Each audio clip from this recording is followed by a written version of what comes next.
So again, my name is Daniel Bremer, and welcome and thank you for joining us today for this webinar, which is part of NCCEP's 2013 webinar series. Today's presentation is titled Working the Media for National Gear Up Week, and it is aimed at helping you plan and prepare for 2013 National Gear Up Week. I am the Associate Director for Government Relations at the National Council for Community Education Partnerships, also known as NCCEP. NCCEP serves as the National Technical Assistance Provider as designated by the U.S. Department of Education and Principal Advocate of the Gear Up program in Washington, D.C. Quick housekeeping notes before we dive in. Like I said, this webinar is being recorded and will be available on NCCEP's YouTube channel sometime next week. We will send you a confirmation email with the link to the recording once it is online. All attendees have been muted to improve the webinar's performance and to avoid any unnecessary audio feedback. We've built in some time at the end of the presentation for questions and answers, but please feel free to send them as they arise using the question and answer module, which we've all identified now with the chat feature. Please note that there's a difference between the chat feature and the question module. The question module helps us track questions better. If you're having trouble hearing or viewing the slides, I would recommend that you contact GoToMeeting directly by navigating to the help menu in your application. Please, if you plan to tweet about today's event, we encourage you to use hashtag GearUpWeek, hashtag GearUp, or hashtag GearUpWorks, or webinar. And if you feel like it, please don't forget to mention Ed at edpartnerships.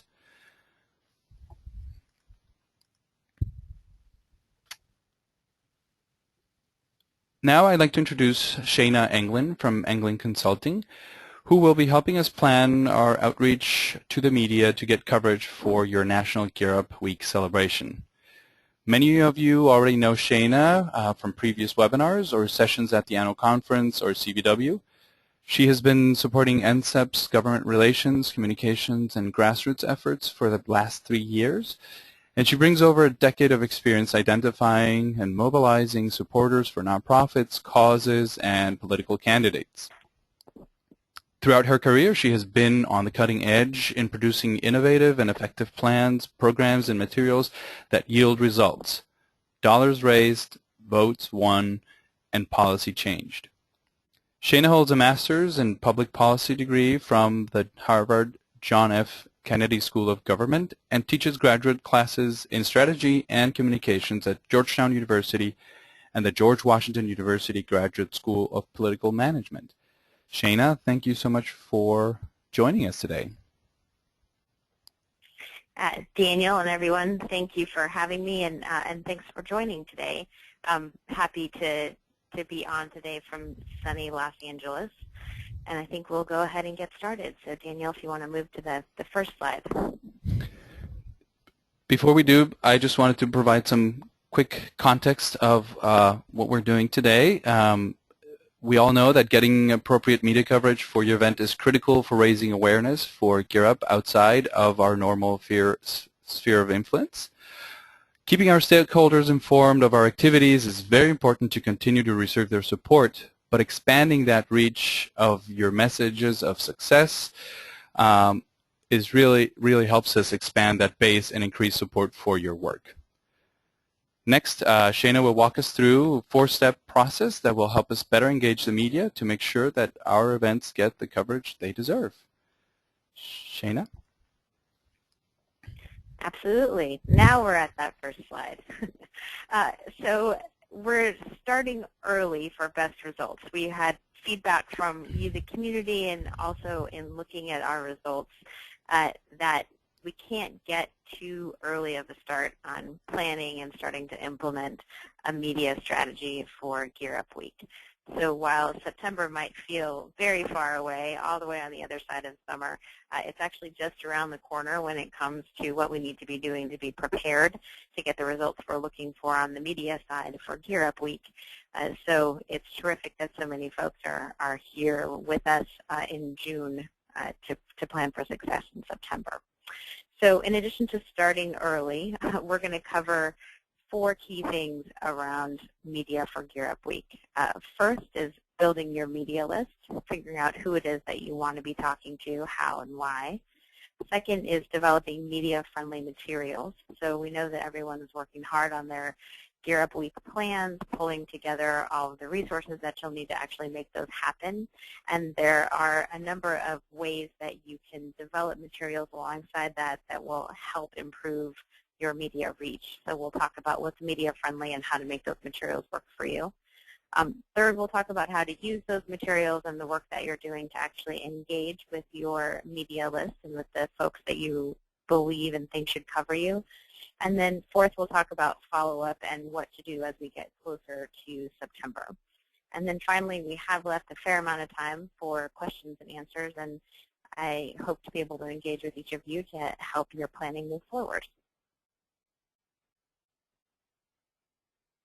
So let's start with the question of who is your Gear Up media. So many of you may have a list of folks that you blast out press releases to. You may have gotten a list online, or maybe another resource gave that to you. Or maybe your media list is just people who have covered you before, people that you read. Or maybe you don't have one. Maybe you just work with your local school district or someone in some of your partners and through their communications departments. But let's pretend that all of us are starting from scratch, and we want to think about who is it that we're really talking to that we think can cover this, that we think will cover Gear Up Week in a way that it gets the attention of the decision makers, funders, and other potential supporters that we want to see the good work that we're doing. Who really is our Gear Up media? So for the range of folks who are on the call, we've heard that we have some people who are here with me in LA. I know we had people who were registered for the webinar from Ogden, Utah, all the way to Massachusetts and down in Austin, Texas. So each of our media markets are very different. So we'll try to address the gamut. But generally, most people start with their local TV and newspaper. If you're in a larger media market, you know, again, here in LA, the LA Times is going to be very difficult to get coverage in. If you are in a place with a smaller media market, it might be a little bit easier to get your local major paper to cover you. Same with the local TV. Here in LA or in a big media market like Boston or Seattle, it might be difficult to get the major local TV to cover you, but in smaller media markets, that's possible. So first, take a look at what does that mean in your community, and is that a reasonable get? Have they ever covered something like this? Have they ever responded to a request from you? And if not, that doesn't mean leave them off the list. It just means think about where they are in the priority list and how you'll do follow-up. We'll come back to that in a minute. So moving on from your local TV and newspaper, what else do we want to think about as your Gear Up media market? And next is it makes sense to go online. So many of you, at least looking at the registration list as of last night, many of you are in areas that are covered by hyper-local news media sites. So patch.com is one of the bigger ones. They have a presence in most of our Gear Up states and communities. There are, and to find that, you go to just patch.com. They have a list of states that they're active in, and within each of those states, a list of communities that they have an active site in. If you are in a state or in an area that doesn't have a patch.com, there are usually other local news sites that are, again, very hyper-local, focused on smaller communities, and those are always incredibly hungry for content. On patch.com, each community has a single community, they call them a community editor, who is entirely responsible for all of the content on that site, and they are usually begging for content and will often post communities of them. So those are very good resources to get the word out. And again, if you don't have a patch, there's probably something very similar in your community. The other thing online to not overlook are the neighborhood bloggers. So we often think about folks who are, sitting in their parents' basements in their pajamas, but actually that's, especially these days, not an accurate depiction of who those folks are or what their influence is. The parent blogs in particular generally have very wide readership within a community. blogs that are focused on education or on property values or on things that are other kind of tangentially related to education often get wide readership within communities of influence. So it could be that your friends and neighbors don't read those, but people who pay attention to policy and funding do read them and do pay attention to them. And importantly, the district staff for your members of Congress and other electeds also pay attention to those local community voices. So neighborhood bloggers should be part of your online media mix. Also think about weeklies. So again, these tend to be sometimes more online than offline, but many communities have a weekly publication. And again, they're often far more community-oriented. They're far more human interest-oriented, and they're a little bit easier to build relationships with the reporters and folks that cover them. Many times they get kind of free distribution either to each house or in coffee shops and things like that in the community, and they do tend to have pretty good readership. So whether you have an online or an offline version of a weekly or even a monthly media source in your community, that's worth taking a look at and reaching out to the reporters, editors, and others who produce content for those publications. And then lastly, for a little different audience, many of you work within school districts or with partners like universities or business groups that have internal communications that are worth taking a look at. School districts often have internal television stations. They have internal newsletters. We looked at a few. And we'll go through some examples, but one of them is South Carolina the Department of Public Instruction does a weekly podcast that gets reasonable listenership. Again, that's more of an internal audience. They're the people who are already paying attention to what's happening in the public school system. It might be other principals. It might be people who are looking to fund programs within those. It's a very internal audience, but again, worth taking a look at to see if that's a resource in your community. And Daniel, we can move on to the next slide. So we're going to just go through some examples of the sorts of resources that we've just been talking about. So here's a couple from Fayetteville, North Carolina, the Up and Coming Weekly. This is both an online and an offline. They update it online every day. And as you can see in the latest articles, very, very local. So the latest articles that were up as of this morning was The Little Mermaid swims into town at the Cape Fear Regional Theater summer camp. So they're covering a summer camp play. They'll almost certainly cover something that you're doing in your school if you can give them the resources to do that. A good option and one that probably exists in many communities for the folks on the phone. Dan, you want to flip to the next one? Another one from Fayetteville. Again, this is the Fayetteville Observer. They're offline as well, but updated online far more regularly than they publish offline. And again, you can see that what was covered there this morning was a new driver's license office. So they do focus on things that are very close and narrowly in the community. We did a quick search on this for Gear Up, and it looked like they hadn't covered you before, if there's anyone from Fayetteville on the line, but a good resource I wanted to look at building a relationship with. Here's an example from Ogden, Utah, the City Weekly. This covers a really wide area. It's Salt Lake City, but they do cover quite a bit. What's showing here on the screen is what they've covered from Ogden, which I think we had somebody from Ogden registered for the webinar as well. And they cover all kinds of things like the coldest beer in Ogden. But if we could fit more on the page here, you see they also have the Chamber Orchestra Ogden concert, and they did have a few things about local happenings in elementary schools in particular. So another good resource if you're not already working there. City Weekly is actually a national organization that has outlets in a bunch of different communities across the country, and there's something probably like it in your community as well.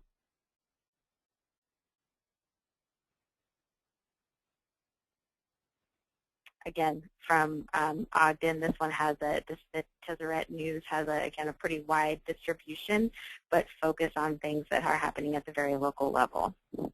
They produce a ton of content. There's updates from what we can tell every 30 minutes to an hour at the most. So these are folks who are likely really looking for content and would appreciate the relationship and the resources that you can provide. And then finally, some examples of internal. This is from Austin, Texas. The link to the Austin school community.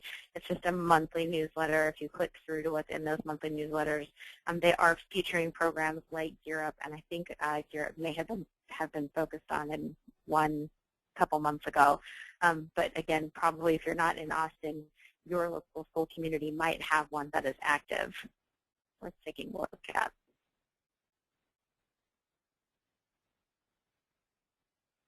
And then on the community blog side, this is just one example of many.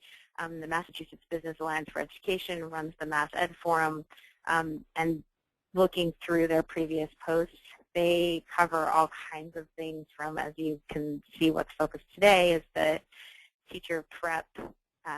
There was a big study, I'm sure many of you are aware of it, around how teachers are trained and what's working and what isn't, so that's what they're focused on today. But a scroll down reveals that they cover all kinds of things, and that the stories that they cover do get picked up in other blogs.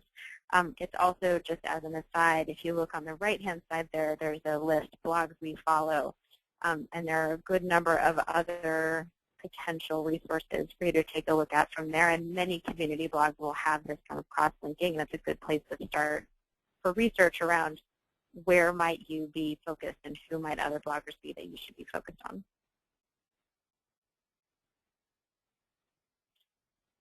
So you've figured out whether your local TV and radio, we didn't talk about it, but that should be in there as well, your TV, radio, newspaper, your bloggers, your weeklies. You've figured out who is your media.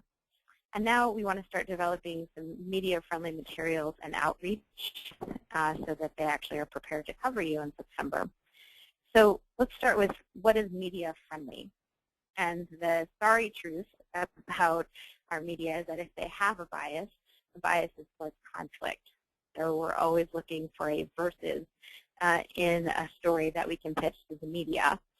So for Gear Up, not that we want to create a conflict and we want to create enemies out there, but just to think about what are the conflicts that actually do exist out there in your community, and how can you position Gear Up Week and the work that you, your students, and your staff and your community is doing on the right side of that conflict. So we're looking at, uplifting versus depressing, or good news versus bad news. So it might be things like, in many communities there's a pretty significant budget battle happening, or that has just ended, or is just about to begin. So the news might be all about whether or not schools are well-funded and who's voting for funding and what things are getting cut and what aren't. And you can position your Gear Up story as a good news. Here's an investment that's paying off in our schools, even in these tight budget times. Again, good news versus bad news. A quick search of news in most places around what's happening at the schools reveals scary things, or word about test scores that aren't coming up, or things, bad news about what's happening in the schools. And this is an opportunity to present the verses. Yes, there are challenges in the schools, but Gear Up is something that's really working in our communities. And here's 3 students that are proof that that's true. There's good news you can tell about what's happening in our schools. So when you're thinking about what is a media-friendly story, always have in mind that what they're looking for is what is the verses. So even if you just reference it as, yes, there are challenges, but this is what's working, that might be enough to create that versus and meet their need for conflict.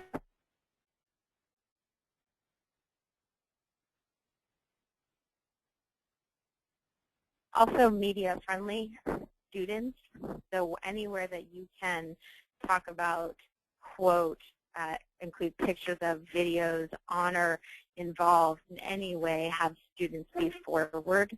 that's more media friendly than even teachers or than parents or larger kind of broader sets of communities. Students are very media friendly and incidentally also very policymaker friendly, as I think you've heard in previous webinars, certainly at the CBW, at the national conference from our friends on the Hill, that what they really like to hear from and what they can really use is student testimonials and student stories. So try and put students first where you can. Visuals are very important, particularly now. One not so secret of the media industry right now is that all of the content producers are responsible for metrics like how many times did the story get shared on social media on Facebook, or how many likes did the story get on Facebook. And with what's happening on Facebook and the algorithms there, visuals is what drives those metrics. So you're being media friendly by helping your reporter friends and your media outlets meet their metrics that they're responsible for, by having visuals that they can share on their social media, and you also, in so doing, will be social media friendly for your own channels. So focus on visuals. And then we're going to talk about this quite a bit, but you just want to make it as easy as possible. Again, they're overworked. Europe is your priority, not their priority. And their priority is going to be anything that is easy for them to cover, to post, to promote.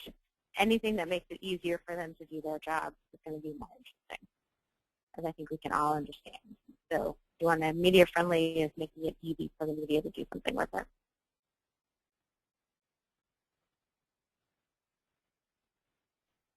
So you have your media list. You understand about what it is you're going to do to make your event and your materials media friendly.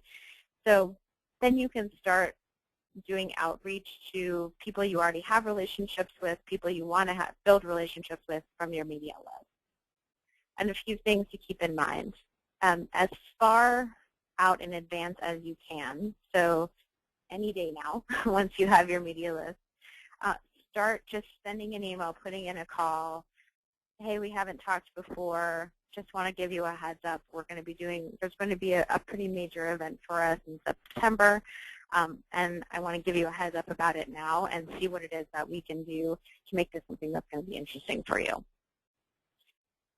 Now, you'll note that I didn't say send out a press release right now, which that might be something that you should do as we get closer to the date. But right now, what we're looking to do as far in advance as possible is build those personal relationships. So your target media list should be no more than 20 people on it. It's fine if it's 5. We're not looking for you to make 100 phone calls or send 100 personal emails. At this stage of the game, though, that personal outreach is really important so that you are actually a name and a personality and someone that reporter cares about rather than just another press release coming into the inbox. Again, you want to make sure to ask what it is that they need. So, hey, we're putting this event together right now. Is there anything in particular about pictures that you need? Do you need particular media releases? What is it that we can do to make this something that's easy for you to cover? What makes it interesting for you? It's fair game to ask that question, and usually they'll be able to answer you. So an example of something that folks might need is offer to have people ready to talk to them. I can be ready with 3 of our students and 2 of our parents who signed all of the releases and who are ready to talk to you about Zero. Or if you've already confirmed participation from, say, a local elected official, your school board member. I can make sure that that school board member is ready for you and will answer your call or will be in the room at the time that you're there. Just tell me what you need. But offer to set that up to make it easy. And then cut and pastables is not actually a word, so nobody Google it. We just made it up. But those are the things that you want to think about. What can you send that reporters can literally just cut and paste from your materials? So maybe it's a picture, maybe it's a quote. We're going to talk a little bit about quote sheets in a bit here when we get to tools. But what are the things that you can produce that can just be used as is, and you want to send those in advance as well to give a little bit of a window into what this event's going to be like and how easy you're willing to make it for those reporters to cover you.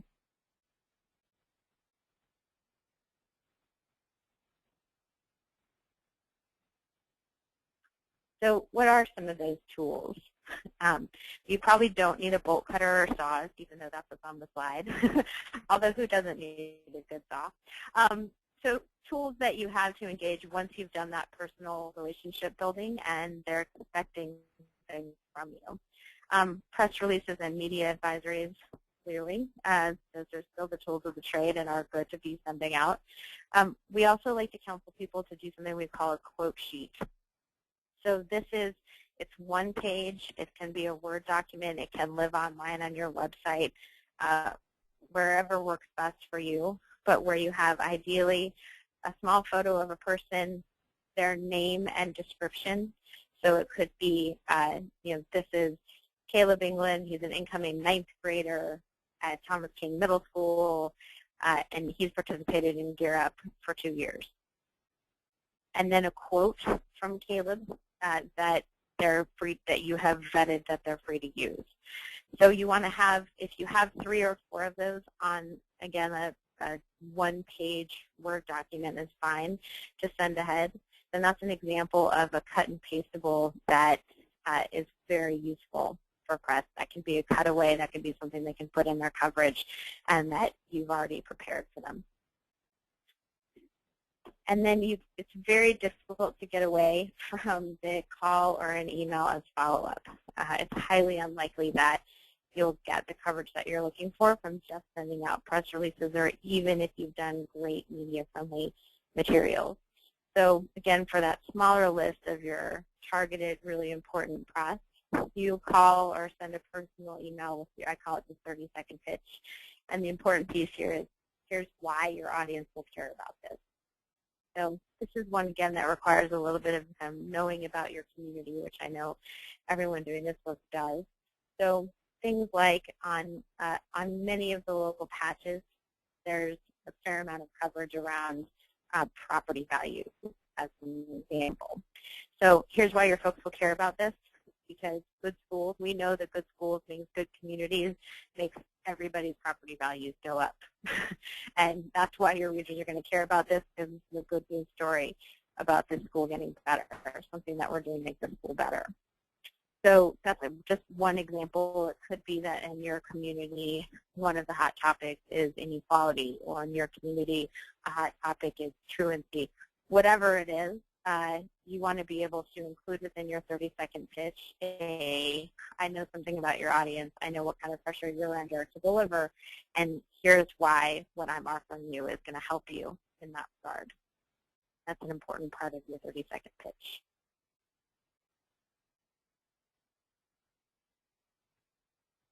So with that, I think we'd love to just turn it over to questions and answers, and Daniel, I'm going to have you manage that process. Thank you, Shana, for sharing those insights with us and that 4-step process. I've received a couple of questions while you were speaking. If folks have other questions that they would like to send in now, this would be the right time to do it. Feel free to use that question module. And I'm going to give folks a couple of minutes here to send in their questions.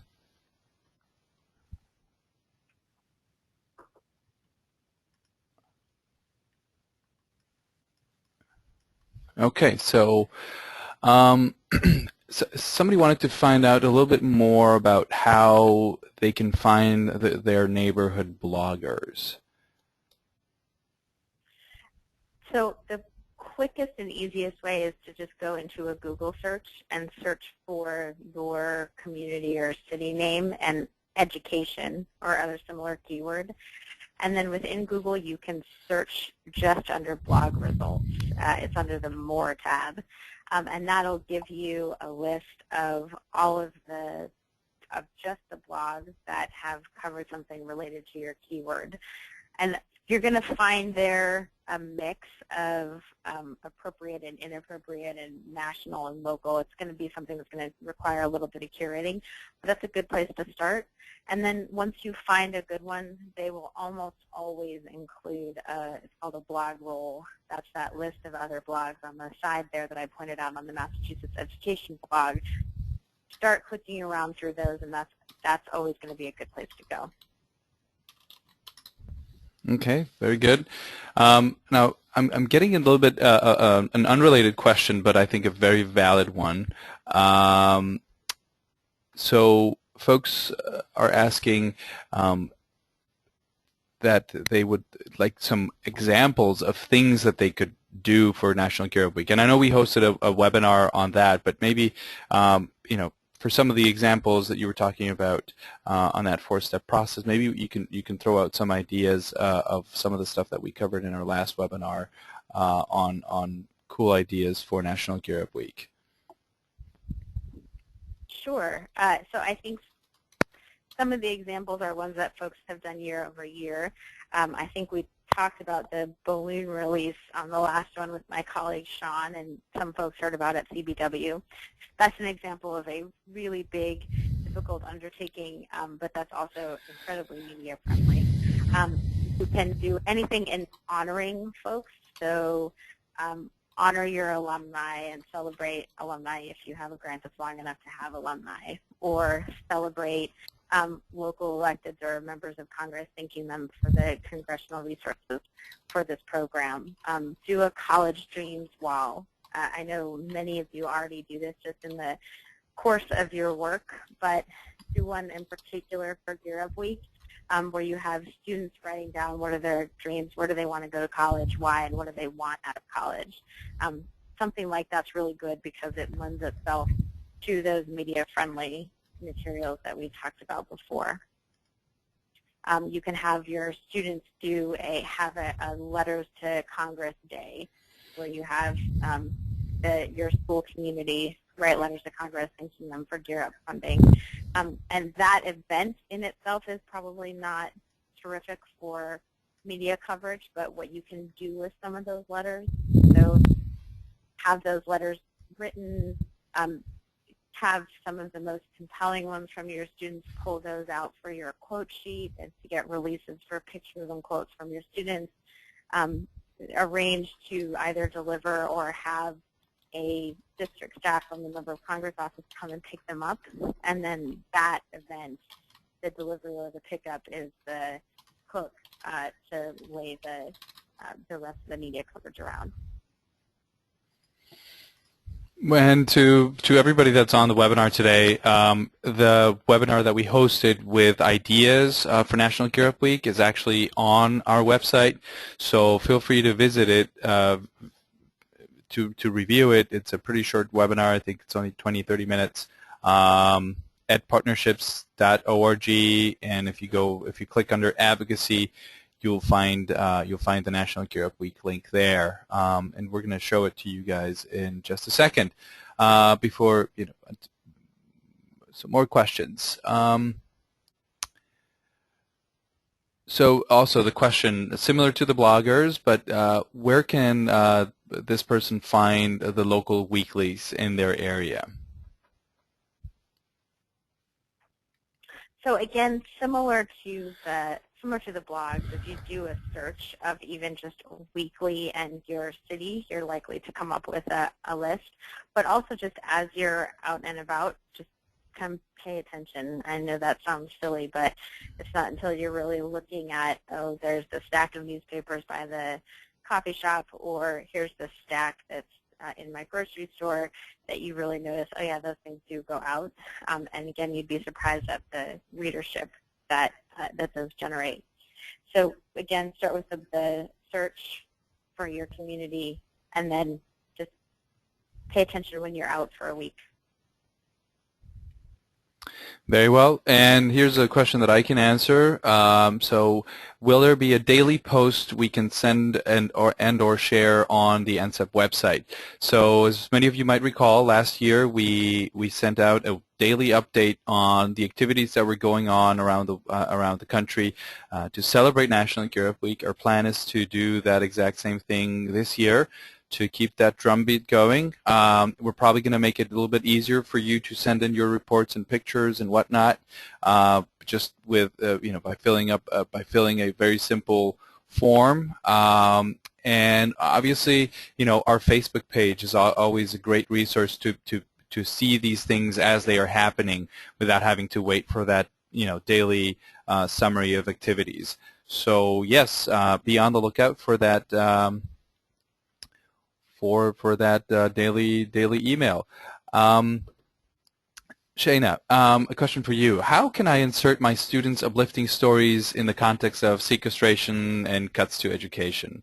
I presume this person feels that it's just the press around sequestration, everything is so negative that they want to try to figure out what's the angle there to be able to bring that conflict into the piece without making it more negative.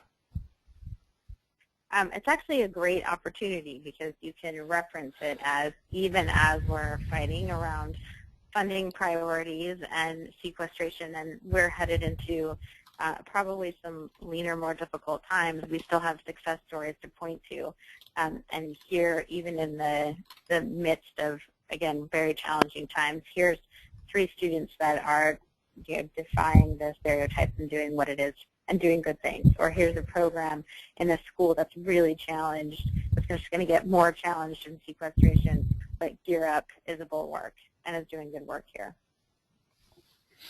Okay, and we got a couple of more questions. I think we have enough time to go over them, just because I think this is being very, very productive.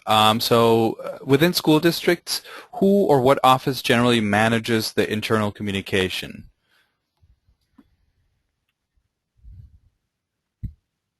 I'm sorry, you broke up there a little bit for me, Daniel. Can you repeat the question? Sure, yes. So the question is, within school districts, who or what office generally manages the internal communications? So it varies so much from district to district, but they almost all have something like a communications office or an internal communications office and a director within that office. Sometimes it's called the Director of Public Affairs. Sometimes it's called the Director of Public Information. Sometimes it's even just a webmaster is the title for the person that puts together the newsletters, but it's generally within the broader communications department. And the thing to do is if you can do some searching and find the podcast or the newsletter or whatever those internal communication channels are, typically within those, if you search around a little bit, there's contact information, and that'll get you to where you need to be. Okay. Would you happen to have some more examples of specific things that that I could do to make it, quote unquote, make it easy for the media to cover my event? What other materials do you think reporters usually need? So assume that if your event is going to last even half an hour, that somebody who comes and covers it is going to have 5 to 10 minutes to spend there. So other ways that you can make it easy is have pieces of the program that are condensed and can be completed in 1 to 5 minutes. You can work with the reporter to find out what 10 minutes are going to be there and have a separate space set up for them to talk to the people who you sent out in your quote sheet and maybe any electeds. Other things that you can do to make it media friendly is, again, those visuals are so important. So think about what's happening behind you if you're speaking, or if the event involves people putting something up on a wall. Think about what is behind them or next to them that's going to show up in those visuals so that the pictures will be good. Also, if what you're focused on is radio or TV where sound matters, being prepared to talk about that with whoever might cover you around how that's going to work. So for interviews, we have a corner that you'll hear the activity level, but it won't impede the audio quality for your broadcast, something like that. Oh, very good. Now, this is a slightly different question, but I think very valid. So this person works in a high school that is very diverse. They would like to know how to reach parents or students, that speak Spanish, Lebanese, or that are Iranian, just to name a few examples of kind of how diverse the school is. So when reaching, for National and Europe Week, what do you think are the best methods to reach out to such a diverse demographic? Well, so probably internally in terms of their participation in your event, and this is setting aside from the media for a second, you probably already are tackling that challenge within your programming. So if you have a large Lebanese community and they're a big part of the community that you serve, you very likely already are tackling this challenge of how to communicate with parents, how to communicate with students. And so I would say for Europe Week, it's most likely more of the same. Just keep in mind the cultural sensitivities and you figure out what your event's going to be. For the media side, it actually presents a really helpful opportunity because, again, most of those communities have a fair amount of niche media within them. So some examples that we were considering for the slideshow but left out for purposes of time, in every one of the communities that we showed an example for, there was a Spanish language weekly and Spanish language news site.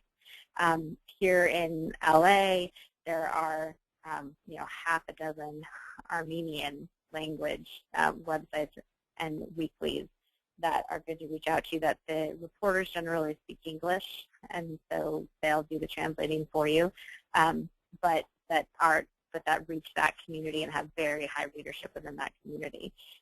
So for, in thinking about how do you prioritize, how do you use what I know is very limited time, it's not necessarily that you want to think about tailoring something for each community, but again, if you know that you have a big Lebanese community within your purview of service, and you also have kind of niche media for that community, then make sure that one of the students or families that you feature comes from that community, and so that's going to answer the question of why would your readers be interested in this? Well, because we're featuring this community and the work that we're doing in this community.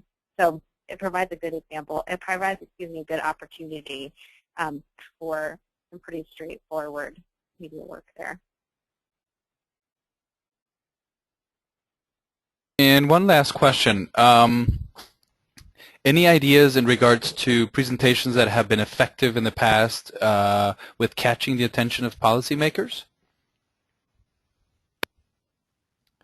It's a little bit unrelated, but it has to do with National Europe Week. So I know we're catching you on a curve here, Shana, but we want to take advantage of your expertise here, and there's folks are interested and eager to start preparing some of their projects. That's okay. Again, anything with students, we've heard from the Hill that the students talking about their experience within the program is really helpful and important, and same thing with parents. Also partners. So if you are partners with, I know a number of different grants have partnerships with, say, chambers of commerce. Those are also tend to be pretty interesting to members of Congress. So again, what you're looking to, then we've beaten this horse a little bit, but I think we'll continue to do so. What you want to be able to bring to your member of Congress is a compelling, relevant story about the work that you're doing in their district. So the presentation could be a giant thank you note that's delivered to their district office with, again, a set of quotes and from a set of students or parents. The presentation could be an open letter of thank you to Congress and your member of Congress for the congressional support this program has always, congressional bipartisan support this program has always received. But again, any presentation that roots it in a relevant, compelling district-based story is a good one. Oh, Shana? Yes? Oh, I thought the last bit, I thought we had lost you. Okay, so we're going to move on so that we finish the webinar on time. If you have any additional questions, please feel free to send them my way. My email is Daniel_Bremer at edpartnerships.org. I've just sent it to everybody in the chat feature. And we're just going to wrap up. We've got 3 more slides to go. Here we have a list of some of the resources that we've prepared for National Gear Up Week. That is the link to that section on our website. It's, as you might recognize, we've changed our website. We haven't officially announced it. We were just still working out a couple of technical details, but it's been online now for about a month. And in this National Gear Up Week section, we have press release templates for you to use, as well as media advisory templates, proclamation templates, proclamation request templates. We have a link to the National Gear Up Week logo, as well as a recording of our previous webinar where we were sharing ideas to celebrate National Gear Up Week, and a couple of other things that I'm not going to mention right now. So this is a great starting point for anybody that hasn't participated in National Gear Up Week, or anybody that's just picking up the ropes now and wants to get started. This is, like I said, a great kickoff point. And we're going to be sending around a form for folks to fill out and share some of their ideas of what they're thinking of doing for National Gear Up Week, and we'll be sharing those with the broader community. So when we send that, feel free to share your ideas and share any resources that you have produced locally that might help your peers somewhere across the country. And just to recap on our webinar, I think these are the 3 most important things that you have to keep in mind. So first of all, you can't leave without knowing that National Gear Up Week is September the 23rd through the 27th.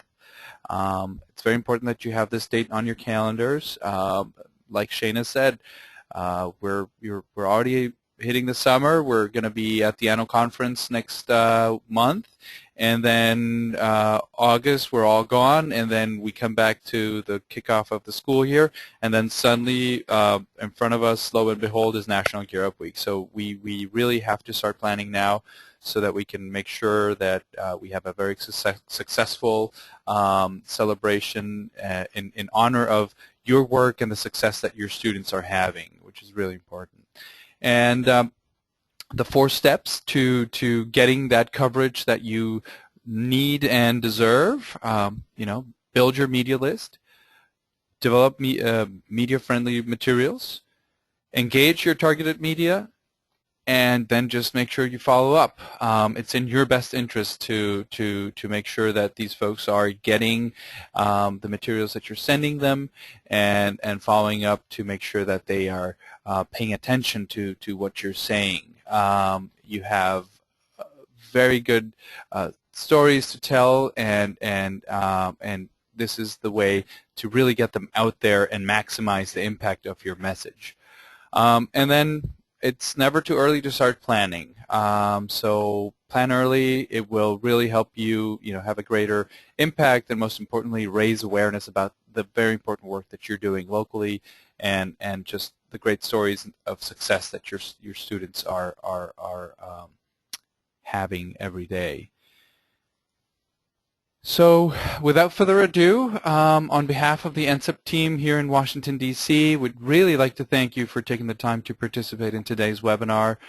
We would also like to thank Shana and the Englin team for sharing their expertise and helping us prepare our media outreach plans for National Gear Up Week. I'm sure you'll find the following, the that following these steps will, ahead of your event in September, will pay off with great coverage about your National Gear Up Week celebrations, and most importantly, like I've mentioned before, your students' successes. Please take a moment now to connect with us on Facebook. Our Facebook page is facebook.com/NCCEP, or follow us on Twitter at edpartnerships. Feel free to write me or call me with questions, comments, to share your ideas and your successes as you start gearing up for National Gear Up Week. Again, thank you so much for joining us today on this webinar on working the media for National Gear Up Week. This officially concludes our webinar, and thank you again for your participation. Have a great day. Thanks.